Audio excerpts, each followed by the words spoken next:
সেটি কি শুধুমাত্র আপনার আমার বোনই পাবে বা আপনার আমার মা মেয়েই পাবে? এটি সকল নারীদের জন্য সমানভাবে প্রযোজ্য। তাহলে এখানে সমস্যাটি কোথায়? এর উদ্দেশ্য কি?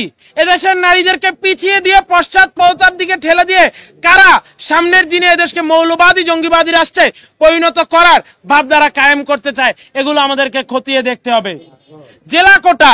জেলা কোটা নিয়ে কথা হচ্ছে। জেলা কোটার ফলে কি কোনো নির্দিষ্ট জেলার লোকজন সুবিধা পাচ্ছে?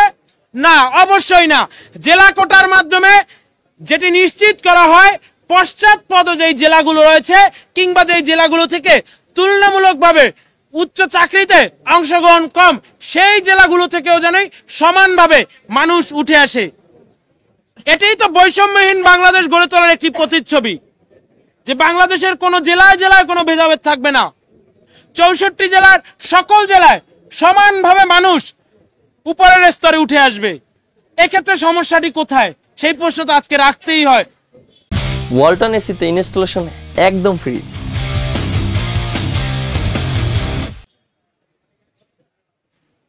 আমাদের এই দেশ 9 মাসের রক্তক্ষয়ী স্বাধীনতা যুদ্ধের পরে স্বাধীন হয়েছে। আমাদের মুক্তিযোদ্ধারা তাদের জীবনকে তুচ্ছ জ্ঞান করে এদেশের মানুষের জন্য স্বাধীন বাংলাদেশের পতাকাকে ছিনিয়ে এনেছে। সেই মুক্তিযোদ্ধাদেরকে নিয়ে এত অ্যালার্জি কাদের? মুক্তিযোদ্ধাদের ব্যতীত বাংলাদেশ, মুক্তিযোদ্ধাদের ব্যতীত স্বাধীন বাংলাদেশের লাল সবুজ পতাকা কল্পনা করা অসম্ভব। মুক্তিযোদ্ধাদেরকে যথাযথ সম্মান দিতে হবে। মুক্তিযোদ্ধাদেরকে অবজ্ঞা বা কটাক্ষ করে কোনো প্রকার আস্ফলন এই বাংলার মাটিতে সহ্য করা হবে না। আদিবাসীদের জন্য, ক্ষুদ্র নৃগোষ্ঠীদের জন্য কোটা ব্যবস্থার সংরক্ষণে সমস্যা কোথায়? আমরা কি চাই না এই দেশ পাহাড়ের মানুষের যেমন সমতলের মানুষেরও তেমন? এই নীতিটিকে আমরা বিশ্বাস করি না। তুমি কে আমি কে, সাঁওতাল মান্দি পাহাড়ি বাঙালি, এই কথাগুলো কি হৃদয়ে ধারণ করতে খুব বেশি কষ্ট হয়? কাদের কষ্ট হয়? ক্ষুদ্র নৃগোষ্ঠীর কিংবা আদিবাসীদের আমাদের স্বাভাবিক সুস্থ সমাজ দ্বারায় তাদের ভারসাম্য বজায় রাখার জন্য অবশ্যই আদিবাসী কোটার প্রয়োজন রয়েছে। প্রতিবন্ধীরা আমাদের সন্তান, তারা আমাদের জীবনের এই সমাজ ব্যবস্থার অবিচ্ছেদ্য অংশ।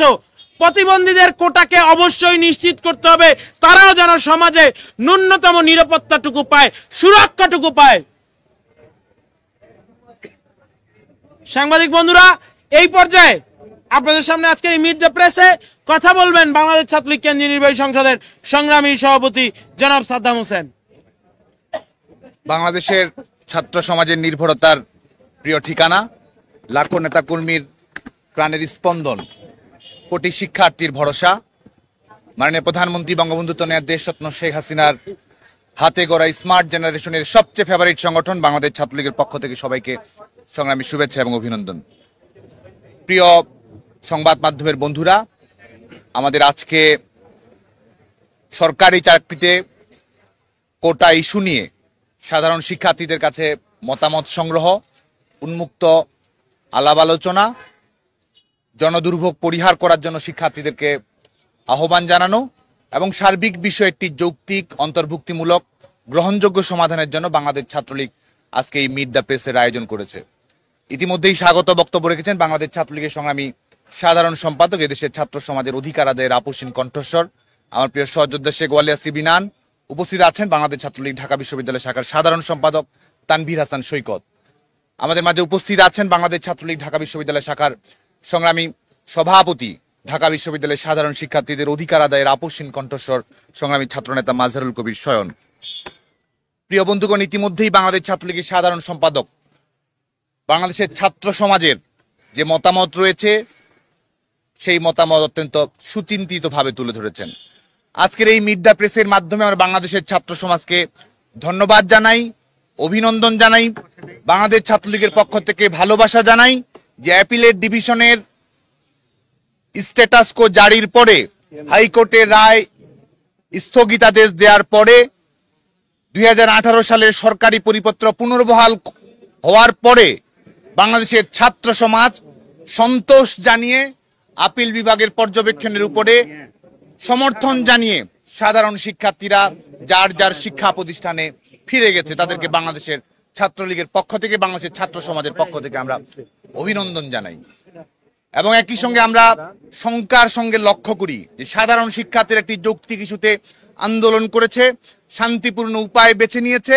আজকে সাধারণ শিক্ষার্থীরা ঘরে ফিরে গেছে, শিক্ষা প্রতিষ্ঠানে ঘরে ফিরে গেছে, কিন্তু প্রফেশনাল আন্দোলনকারীরা এই ঘোলা পানিতে মাছ শিকার করার জন্য রাজপথে রয়েছে।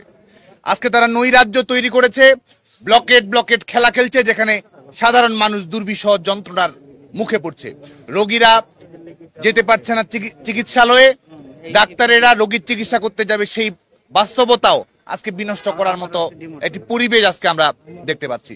প্রিয় বন্ধুগণ, আজকে আমাদের গণমাধ্যমের বন্ধুদের কাছে আমরা আহ্বান জানাই যে একটি বিষয় যেখানে সকল পক্ষই আন্তরিক, যেখানে ইতিমধ্যেই সাধারণ শিক্ষার্থীদের দাবির একটি ধাপ ইতিমধ্যেই পূরণ করা হয়েছে, সেই আন্দোলনকে কেন টেনে টেনে প্রলম্বিত করা হচ্ছে? আজকে দেখুন, যারা বৈষম্য বিরোধী ছাত্র আন্দোলন নামের তথাকথিত একটি প্ল্যাটফর্ম গড়ে তুলেছে, আপনারা দেখুন, তারা প্রথমে বলেছে যে তারা 2008 সালের প্রজ্ঞাপন যদি পুনর্বহাল করা হয়, তারা তাদের আন্দোলন থেকে, তাদের 2018 সালের প্রজ্ঞাপন যদি পুনর্বহাল করা হয়, তারা ইস্তফা দেবে আন্দোলন থেকে, আন্দোলনের একটি যৌক্তিক সমাপ্তি তারা টানবে। 2018 সালের প্রজ্ঞাপন পুনর্বহাল করা হয়েছে, তারা সেখান থেকে তারা অনর্থকভাবে আজকে তাদের আন্দোলন জারি রেখেছে। এরপরে তারা বলেছে কমিশন গঠন করার কথা নির্বাহী বিভাগের কাছে। এর মধ্যে আপনারা জানেন যে হাইকোর্ট বিভাগ একটি পর্যবেক্ষণ দিয়েছে আমাদের নির্বাহী বিভাগের প্রতি, এবং 7ই আগস্ট অ্যাপিলেট ডিভিশনের শুনানি রয়েছে। এখন আবার তারা 180 ডিগ্রি ঘুরে কি বলছে যে আইনসভা নাকি এই বিষয়ে একটি আইন প্রণয়ন করবে। অথচ কোটা সবসময় একটি চলতি বিষয়, কোটা সবসময় নির্বাহী বিভাগ অন্তর্ভুক্তিমূলক সরকার ব্যবস্থা, অন্তর্ভুক্তিমূলক সমাজ ব্যবস্থা প্রতিষ্ঠা করার জন্য বাস্তবতার আলোকে সবসময় সিদ্ধান্ত গ্রহণ করে। কারণ আজকে আমরা জেন্ডার সমতা প্রতিষ্ঠা করার জন্য নারীদের অন্তর্ভুক্তির কথা বলছি। আজকে একটি ইনক্লুসিভ সমাজ ব্যবস্থা এবং সকল স্তরের জনগোষ্ঠীর প্রতিনিধিত্ব নিশ্চিত করার জন্য আজকে ক্ষুদ্র আমাদের বিভিন্ন নৃতাত্ত্বিক জাতিসত্তার প্রতিনিধিত্ব নিশ্চিত করার কথা বলছি। আজকে প্রান্তীয় অঞ্চলের নিম্নবর্গীয় জনগোষ্ঠীর প্রতিনিধিত্ব নিশ্চিত করার জন্য, তাদের একটি প্রতিনিধিত্ব নিশ্চিত করার জন্য একটি সুরক্ষামূলক নীতি থাকা প্রয়োজন, সেটি আমরা কথা বলছি। সার্বিকভাবেই এটি একটি পলিসি ডিসকাশনের বিষয়। এটি আমরা বাংলাদেশ ছাত্রলীগের পক্ষ থেকে বারবার বলছি, এটি মব জাস্টিস কিংবা স্পট ডিসিশনের কোনো বিষয় নয়। এবং সবচেয়ে বড় কথা যে আমাদের রাষ্ট্র পরিচালনার কিছু মৌলিক নিয়ম কানুন রয়েছে, নির্বাহী বিভাগ, বিচার বিভাগ, আইনসভা, প্রত্যেকটিরই সুস্পষ্ট সীমারেখা রয়েছে। এবং বাংলাদেশের ছাত্র সমাজ যুগে যুগে বিচার বিভাগের স্বাধীনতার জন্য, মৌলিক মানবাধিকার প্রতিষ্ঠা করার জন্য এবং সেপারেশন অফ স্টেটস, নির্বাহী বিভাগ এবং বিচার বিভাগ এবং আইনসভার পার্থক্য স্বাতন্ত্রীকরণের জন্য বাংলাদেশের ছাত্র সমাজ লড়াই করছে। আজকে যারা নিজেদেরকে স্বঘোষিত মেধাবী দাবি করছে, তারা কি নির্বাহী বিভাগ এবং বিচার বিভাগের পার্থক্য জানে না? তারা কি আইনসভা এবং নির্বাহী বিভাগের কাজের মধ্যে যে স্বাতন্ত্র রয়েছে, পরিপূরক রয়েছে, সমন্বয় রয়েছে, সেই বিষয়গুলো সম্পর্কে কি তারা অবগত নয়? এবং আমরা আমাদের ছাত্র সমাবেশ থেকে আমরা প্রশ্ন উত্থাপন করেছি যে তারা আসলে চায় কি। তারা বলছে কোটা না মেধা, আবার গণমাধ্যমের বন্ধুদের কাছে তারা বলছে তারা কোটা সংস্কার চায়।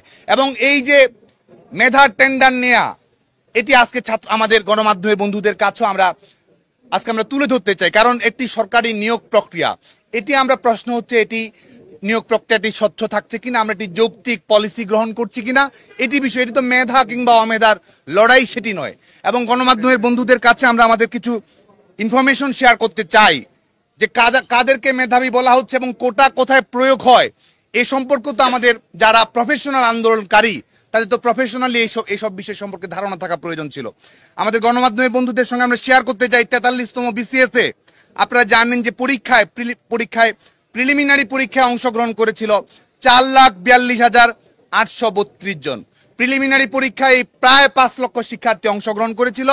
সেখান থেকে লিখিত পরীক্ষায় উত্তীর্ণ হয়েছে 15,229 জন। 5 লাখ থেকে 15,000, এই 15,000 শিক্ষার্থী কি মেধাবী নয়? এবং শুধু তাই নয়, লিখিত পরীক্ষায় 15,000 শিক্ষার্থী উত্তীর্ণ হওয়ার পরে ভাই গিয়ে 2,163 জন পরীক্ষার্থী উত্তীর্ণ হয়।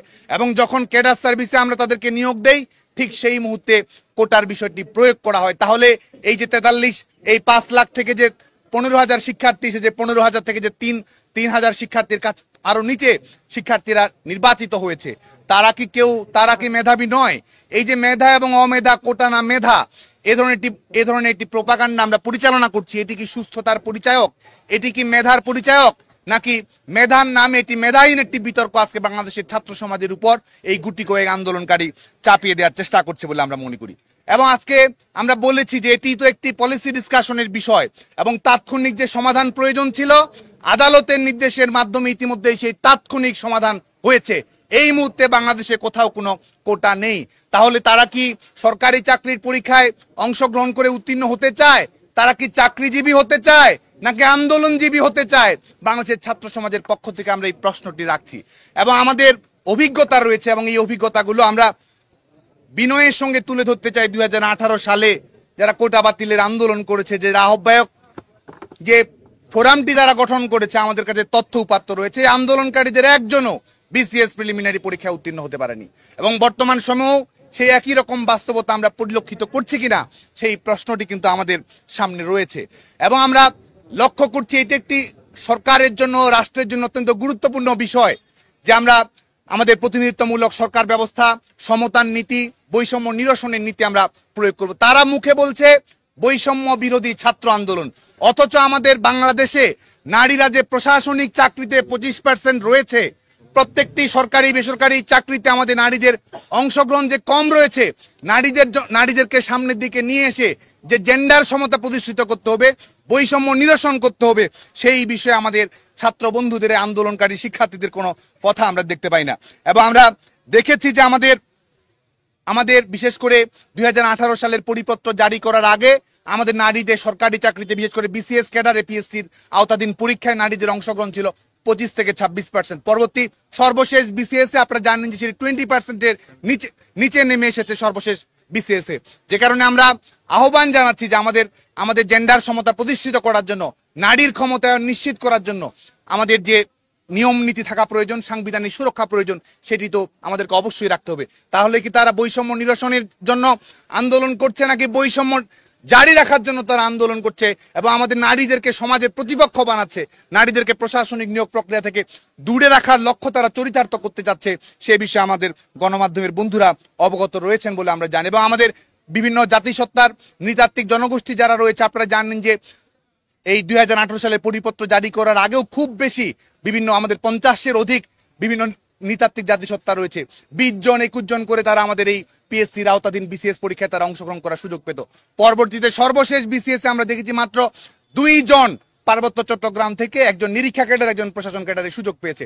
তার মানে কি আমরা তাদেরকে আমাদের ইনক্লুসিভ সোসাইটি প্রতিষ্ঠিত করার জন্য তাদেরকে আমরা এক ধরনের প্রোটেকশন দেব না, যেটি আমাদের সাংবিধানিক অঙ্গীকার? এবং এটিতে আমরা সুস্পষ্টভাবে বলছি যে যিনি পরীক্ষায় ভালো করছে না, বাংলাদেশের আমলাতান্ত্রিক প্রক্রিয়ায় তার অংশগ্রহণেরই সুযোগ নেই। সবাই মেধাবী, এর মধ্য থেকে মেধাবীদের মধ্য থেকে যারা প্রতিযোগিতায় প্রাগ্রসর তাদেরকে বাংলাদেশের আমলাতন্ত্রে নিয়োগ করা হয়। এবং আমরা আজকে দাবি করছি যে আমরা এমন অবস্থায় একটি যেন পৌঁছে গেছি, আন্দোলনকারীদের ভাবগতি দেখে মনে হচ্ছে যে বাংলাদেশে যে অঞ্চল ভিত্তিক যে বৈষম্য রয়েছে, প্রান্তীয় অঞ্চলের মানুষের যে সুযোগ সুবিধা থেকে বঞ্চনা রয়েছে, সেখান থেকে পুরোপুরি আমরা যেন সরে এসেছি, সেই জায়গা যেন একটি সুষম রাষ্ট্র যেন আমরা প্রতিষ্ঠিত করতে পেরেছি ইতিমধ্যেই, সেই ধরনের একটি ভাবগতি আমরা দেখতে পাচ্ছি। আমরা মনে করি তারা বোকার স্বর্গে বসবাস করছে, মেধার স্বর্গে নয়, তারা আসলে বোকার স্বর্গে বসবাস করছে। এবং আমাদের কাছে যেটি পরিসংখ্যান রয়েছে আমাদের নারীদের অংশগ্রহণের ক্ষেত্রে, বিসিএস পুলিশে আপনারা জানেন যে 36তম বিসিএস এ মাত্র 14 জন, 37তম বিসিএস এ 14 জন, 38তম বিসিএস এ 12 জন, 40তম বিসিএস এ 10 জন, 41তম বিসিএস এ 4 জন নারী আমাদের এই প্রশাসনিক প্রক্রিয়া অংশগ্রহণ করার সুযোগ পেয়েছে। এবং পুলিশ সার্ভিসে যদি দেখেন যে আমাদের 41তম বিসিএস এ পুলিশ সার্ভিসে 18টি জেলা থেকে কোনো প্রতিনিধিত্ব আমরা নিশ্চিত করতে পারিনি। 40তম বিসিএস এ 24টি জেলা থেকে একজন পুলিশও নিয়োগ লাভ করতে পারেনি। এই হচ্ছে বাংলাদেশের প্রশাসনিক নিয়োগ প্রক্রিয়ার বাস্তবতা। সে কারণে আজকের এই অনুষ্ঠানের মধ্য দিয়ে এবং আমাদের নারীদের জনসংখ্যার হার 50 থেকে 50 এবং 49 নারী পুরুষের শ্রমশক্তিতে অংশগ্রহণ আমাদের যেটি রয়েছে সরকারি, আমাদের সব ধরনের সকল গ্রেডের চাকরিতে 29.29 আমাদের নারীদের সরকারি চাকরিতে অংশগ্রহণের হার। এই কারণে আজকে বাংলাদেশ ছাত্রলীগের পক্ষ থেকে আমরা এই তথ্যগুলো আমাদের সংবাদ মাধ্যমের বন্ধুদের মাধ্যমে ছাত্র সমাজের কাছে আমরা নিয়ে আসতে চাই। এবং আমরা বাংলাদেশ ছাত্রলীগের পক্ষ থেকে আমরা সুস্পষ্টভাবে বলছি যে আমাদের এই কোটা ইস্যু নিয়ে, সরকারি চাকরিতে নিয়োগ প্রক্রিয়া নিয়ে বাংলাদেশ ছাত্রলীগ কিন্তু এই যৌক্তিক সংস্কার যেন হয়, একটি যৌক্তিক রূপরেখা যেন আমরা তৈরি করতে পারি, সেই লক্ষ্যে কিন্তু বাংলাদেশ ছাত্রলীগ বলছে আমরা একটি যৌক্তিক সুরাহা চাই, অন্তর্ভুক্তিমূলক সুরাহা চাই, সাংবিধানিক সুরাহা চাই, যুগোপযোগী সুরাহা চাই, এবং সেটির জন্য বিচার বিভাগীয় পর্যবেক্ষণের আলোকে নির্বাহী বিভাগ সময় নিয়ে সংশ্লিষ্ট সকল পক্ষের মতামত নিয়ে, বিশেষজ্ঞদের মতামত নিয়ে, পার্বত্য চট্টগ্রাম, নারী, আমাদের প্রতিবন্ধী গোষ্ঠী এবং আমাদের জাতি, আমাদের পশ্চাৎপদ জনগোষ্ঠী, প্রান্তীয় অঞ্চলের মানুষ, আমাদের জাতির শ্রেষ্ঠ সন্তান, আমাদের বীর মুক্তিযোদ্ধাদের মতামত, সার্বিক বিষয়ের আলোকেই তো একটি সরকারি সিদ্ধান্ত, একটি নির্বাহী সিদ্ধান্ত গ্রহণ করা হবে।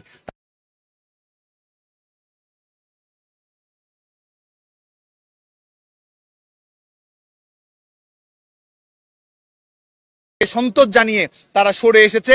একই সঙ্গে বাংলাদেশ ছাত্রলীগের পক্ষ থেকে আমরা হুঁশিয়ারি উচ্চারণ করতে চাই, যারা দিনের পর দিন নৈরাজ্য জারি রাখতে চায়, আমরা মনে করি যে বাংলাদেশের মানুষকে, বাংলাদেশের ছাত্র সমাজকে যারা গণমানুষের প্রতিপক্ষ হিসেবে পর্যবসিত করতে চায়, বাংলাদেশের নারী সমাজের অগ্রগতি উন্নয়নকে যারা বাধাগ্রস্ত করতে চায়, পশ্চাৎপদ জনগোষ্ঠীকে, বৈষম্য মুক্তির সংগ্রামকে যারা বাধাগ্রস্ত করতে চায়, বাংলাদেশের ছাত্র সমাজ তাদের বিরুদ্ধে ঐক্যবদ্ধ রয়েছে। যে কারণে আজকে আপনারা জানেন যে আমরা কিন্তু বাংলাদেশ ছাত্রলীগের যৌক্তিক সংস্কার চাই। বাংলাদেশ ছাত্রলীগও প্রশাসনিক নিয়োগ প্রক্রিয়া যেন মেধাভিত্তিক, সমতাভিত্তিক, বৈষম্য নিরসনের উপযোগী, ইনক্লুসিভ হয়, সেজন্য কিন্তু বাংলাদেশ ছাত্রলীগ এই আন্দোলন সংগ্রাম চালিয়ে যাচ্ছে। আমরা মনে করি যে মব জাস্টিস নয়, কনস্ট্রাকটিভ পলিসি অ্যাডভোকেসির মাধ্যমে এই সমস্যাটির একটি সমাধান তৈরি করা সম্ভব। আজকে দেখুন যে শাহবাগকে অবরোধ করা, ব্লকেট তৈরি করা, চাইলেই তো জাদুঘরের সামনে সমাবেশ করা যায়, চাইলেই তো সন্ত্রাস বিরোধী রাজু ভাস্কর্যের সামনে সমাবেশ করা যায়।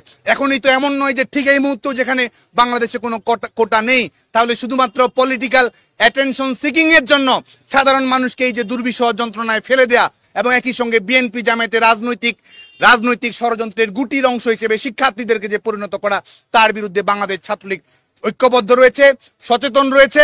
এবং বাংলাদেশ ছাত্রলীগ এখান থেকে আপনারা জানেন যে আমরা ডোর টু ডোর ক্যাম্পেইন পরিচালনার উদ্বোধন করছি, এবং একই সঙ্গে এক ধরনের পলিসি অ্যাডভোকেসি আমরা পরিচালনা করছি। কারণ আমরা মনে করি সাধারণ শিক্ষার্থীদের মতামত আমরা গ্রহণ করব। যৌক্তিক সংস্কারের অংশ হিসেবে আনুপাতিক হারটি কিরকম হতে পারে, শিক্ষার্থীদের কাছ থেকে আমরা সে মতামত সংগ্রহ করব, সাধারণ শিক্ষার্থীদের কাছে বাস্তব তথ্য উপাত্ত আমরা তুলে ধরবো। সেটির আলোকে আমরা যথাযোগ্য কর্তৃপক্ষের কাছে যথাযথভাবে বাংলাদেশ ছাত্রলীগের পক্ষ থেকে সাধারণ শিক্ষার্থীদের মতামত আমরা তুলে ধরবো, এবং এর মধ্যে বিচার বিভাগীয় পর্যবেক্ষণ আসবে। সেটির পরেই কিন্তু একটি ইনক্লুসিভ সিদ্ধান্ত, একটি গ্রহণযোগ্য সিদ্ধান্ত, একটি টেকসই সমাধান হতে পারে বলে আমরা দৃঢ়ভাবে বিশ্বাস করি। এবং যতক্ষণ পর্যন্ত না এটির একটি যৌক্তিক সুরাহা হচ্ছে, বাংলাদেশ ছাত্রলীগ অবশ্যই সাধারণ শিক্ষার্থীদের সাথে নিয়ে শান্তিপূর্ণভাবে, গণতান্ত্রিক উপায়ে, আইনসঙ্গত উপায়ে তাদের যে লড়াই রয়েছে, আমাদের সেই লড়াইকে আমরা অবশ্যই অব্যাহত রাখবো। সে কারণে আজকে আপনারা জানেন যে আমাদের বিশ্ববিদ্যালয়গুলোতে আমরা প্রত্যাশা করছি যে অনতিবিলম্বে ক্লাস পরীক্ষা চালু হবে। সাধারণ শিক্ষার্থীরা ইতিমধ্যেই ফিরেছে, তারাও নিয়মিত ক্লাস পরীক্ষা শিক্ষা কার্যক্রম অব্যাহত রাখবে। এবং আমাদের স্বাভাবিক শিক্ষা কার্যক্রমকে কেউ যদি বিঘ্নিত করতে চায়, বাংলাদেশ ছাত্রলীগের পক্ষ থেকে আমরা সুস্পষ্ট হুঁশিয়ারি উচ্চারণ করতে চাই। এবং আমরা দেখতে পাচ্ছি যে এই আন্দোলনকে ইতিমধ্যেই রাজনৈতিক রূপ দেওয়া হয়েছে। সর্বশেষ দিনের আন্দোলনে ছাত্রদলের ক্যাডার, যারা পেট্রোল বোমা এবং বিভিন্ন ধরনের মানুষ খুনের মামলার আসামি, তাদেরকে আমরা আমাদের সর্বশেষ দিনের সমাবেশে তাদেরকে উপস্থিত হতে দেখেছি। আমাদের কাছে অনুভূত হচ্ছে সাধারণ শিক্ষার্থীদের আবেগকে কাজে লাগিয়ে আজকে সন্ত্রাসীদের একটি গেট টুগেদার তৈরি করার একটি পথ আজকে এটির মাধ্যমে তৈরি করা হচ্ছে। আন্দোলনকারীদের যেখানে দায়বদ্ধতা ছিল, একটি ভালো এক্সিট তৈরি করার প্রয়োজন ছিল, এবং সাধারণ শিক্ষার্থীদের প্রতি দায়বদ্ধতা ছিল, শিক্ষা প্রতিষ্ঠানের প্রতি দায়বদ্ধতা ছিল, আইনগত শাসনের প্রতি, বিচার বিভাগীয় স্বাধীনতার প্রতি দায়বদ্ধতা ছিল, কোনো কিছু তোয়াক্কা না করে যে নৈরাজ্যের পরিবেশ তারা তৈরি করেছে, যে এনার্কিজম তারা দেখিয়েছে, বাংলাদেশ ছাত্রলীগ শান্তিপূর্ণভাবে গণতান্ত্রিক উপায়ে তাদের বিরুদ্ধে লড়ে যাবে। এবং শিক্ষা প্রতিষ্ঠানের স্বাভাবিক শিক্ষার পরিবেশ এবং কোটা ইস্যুর একটি যৌক্তিক সুরাহা বাংলাদেশ ছাত্রলীগ সুনিশ্চিত করবে, এই আশাবাদ রেখে আমাদের ডোর টু ডোর ক্যাম্পেইন এবং পলিসি অ্যাডভোকেসিতে আমরা গোটা বাংলাদেশের সমস্ত শিক্ষার্থীদেরকে আমরা মতামত জানিয়েছি। তারা চিঠি দিয়ে, লিখিতভাবে কিংবা আমাদের অফিসিয়াল ইমেল অ্যাড্রেসেও তাদের মতামত আমাদের কাছে পৌঁছে দিতে পারে। আমরা মনে করি যে আমরা সাধারণ শিক্ষার্থীদের শান্তিপূর্ণ উপায়ের মাধ্যমে বিদ্যমান সমস্যার একটি যৌক্তিক সুরাহা করতে পারবো, এবং আজকে শিক্ষা প্রতিষ্ঠানের স্বাভাবিক শিক্ষার পরিবেশ যেন ফিরে আসে, এবং নতুন করে কোনো নৈরাজ্যমূলক ঘটনা যেন না ঘটে, বাংলাদেশ ছাত্রলীগের পক্ষ থেকে আমরা এই প্রত্যয় সুস্পষ্টভাবে উচ্চারণ করছি। আজকের মিট দ্য প্রেসে আমাদের গণমাধ্যমের বন্ধুরা তাৎক্ষণিকভাবে এসেছেন, সবাইকে বাংলাদেশ ছাত্রলীগের পক্ষ থেকে ধন্যবাদ জানিয়ে আমরা আমাদের এই মিট দ্য প্রেসের আজকের এই অনুষ্ঠানের সমাপ্তি ঘোষণা করছি। সবাইকে ধন্যবাদ। জয় বাংলা, জয় বঙ্গবন্ধু। গতকাল তারা যখন সংবাদ সম্মেলন করেছে তখন তারা বলেছে যে ক্যাম্পাসে শিক্ষার্থী সংগঠন আন্দোলনটা ধ্বংস করেই বলেছে যে বহিরাগতদের টোকাইদের বাস ট্রাকে ভাড়া করে নিয়ে এসে ক্যাম্পাস দখল করা হয়েছে, যে কোনো মুহূর্তে সামনে সবাই বসেন, উঠবেন না। হামলা হতে পারে, তারা সেই সংখ্যায় আছে। সেই ক্ষেত্রে আপনাদের ভূমিকা তারা অভিযোগ করেছে।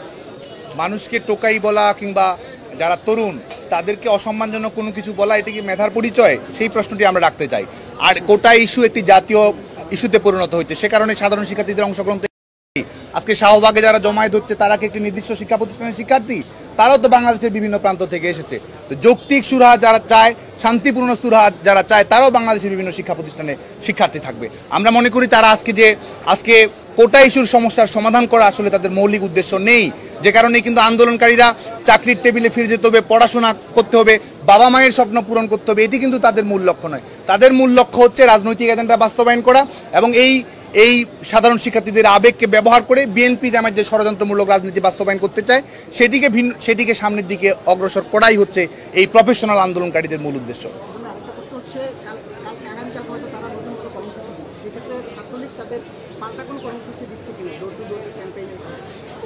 এটার সাথে আর কিছু বলবো।